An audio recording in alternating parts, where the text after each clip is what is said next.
Michael Jackson, sem sombra de dúvida, foi uma celebridade diferente de qualquer outra, mas não escapou de ter se metido em muitas polêmicas. Mesmo assim, ele deixou um legado em sua geração, tanto que é conhecido como o Rei do Pop. Michael nasceu no dia 29 de agosto de 1958, na cidade de Gary, nos Estados Unidos, e era o oitavo filho da família. Com apenas 6 anos, ele deu início à sua carreira musical, junto com 4 de seus irmãos. A banda foi um fenômeno conhecido como Jackson 5. Só que o pai de Michael já o obrigava a trabalhar desde os 4 anos. Michael e os irmãos tinham um medo constante pelo pai. Antes da banda, o pai estabelecia regras muito rígidas. Michael afirma que não teve infância, pelo fato do pai exigir muito deles. Quando eram crianças, eles não podiam sair de casa enquanto o pai não voltasse. Mas mesmo assim, eles fugiam para passar o dia na casa dos amigos, compondo música. Michael e seus irmãos frequentemente apanhavam do seu pai. Eles sofriam muita pressão psicológica nos ensaios da banda. O pai de Michael ficava com um cinto na mão. Eles tiveram uma infância muito rígida. Muita ofensa de seu pai por conta da sua aparência. Foi por isso que Michael fez diversas cirurgias plásticas. E ainda assim, os anos que se seguiam foram de grande importância para o Michael.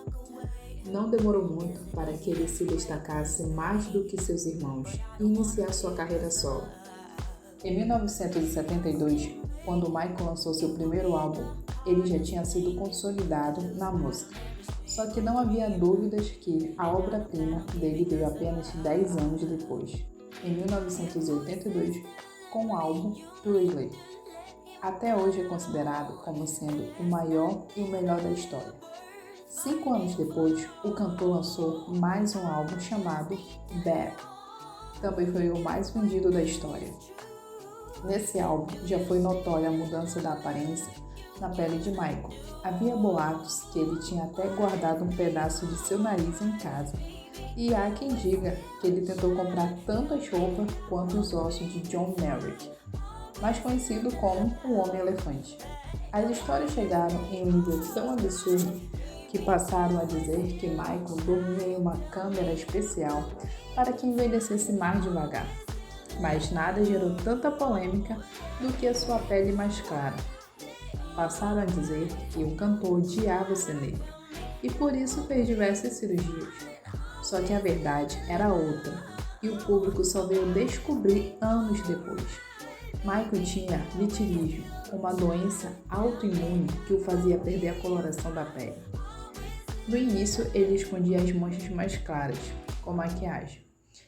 Acredita-se que ele tenha usado medicamentos para clarear ainda mais a pele. Além disso, Michael acabou desenvolvendo lúpus, que também influenciou na perda de pigmentação e fazia com que ele sentisse fortes dores e ficasse com seu sistema mais vulnerável para contrair outras doenças. Muitos relacionam isso com o fato dele usar máscaras cirúrgicas em público e também se medicava com remédios para dor. Digamos que a polêmica estava apenas começando na vida de Michael. Em 1993, ele precisou interromper uma turnê depois de ser acusado de abusar sexualmente de um menino de 13 anos. Enquanto muitos defendiam Michael, grande parte do público começou a taxá-lo como pedófilo. No momento da acusação, o cantor já era um pouco criticado pela amizade que tinha com o ator Macaulay Culkin, que você deve conhecer pelo filme Esqueceram de Mim.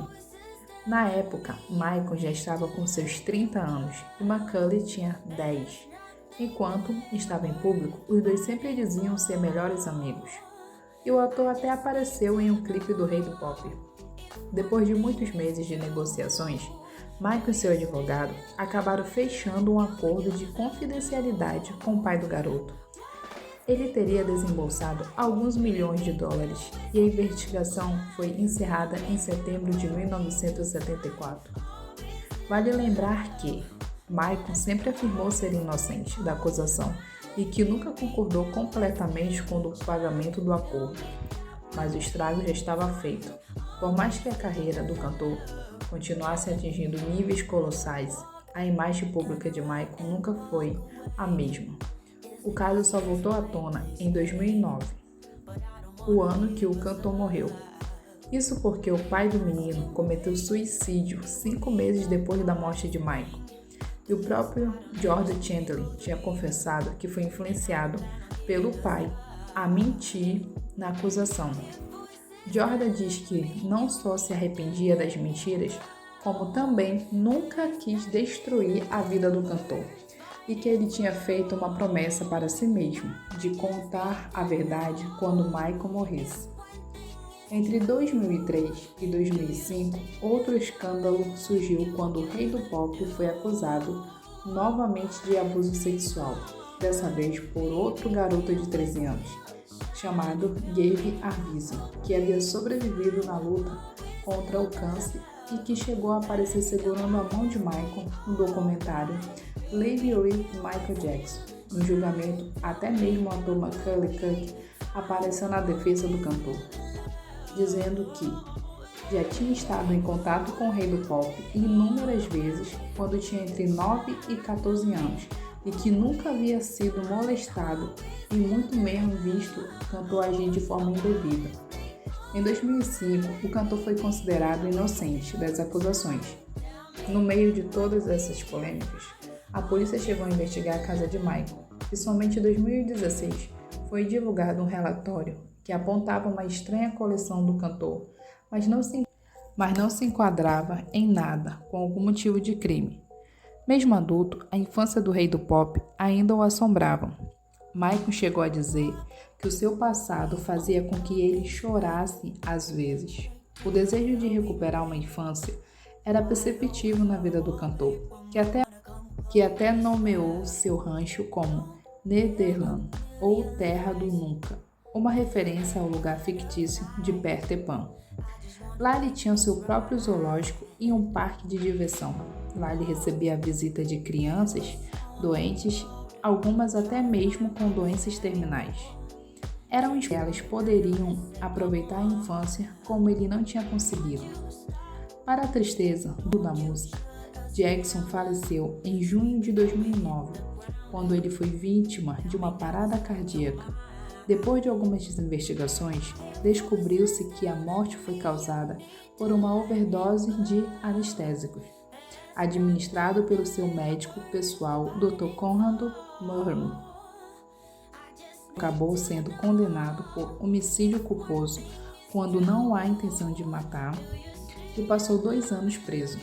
O funeral aconteceu em alguns dias depois da morte do cantor e considerado um movimento sem igual, um dos maiores e mais vistos da história.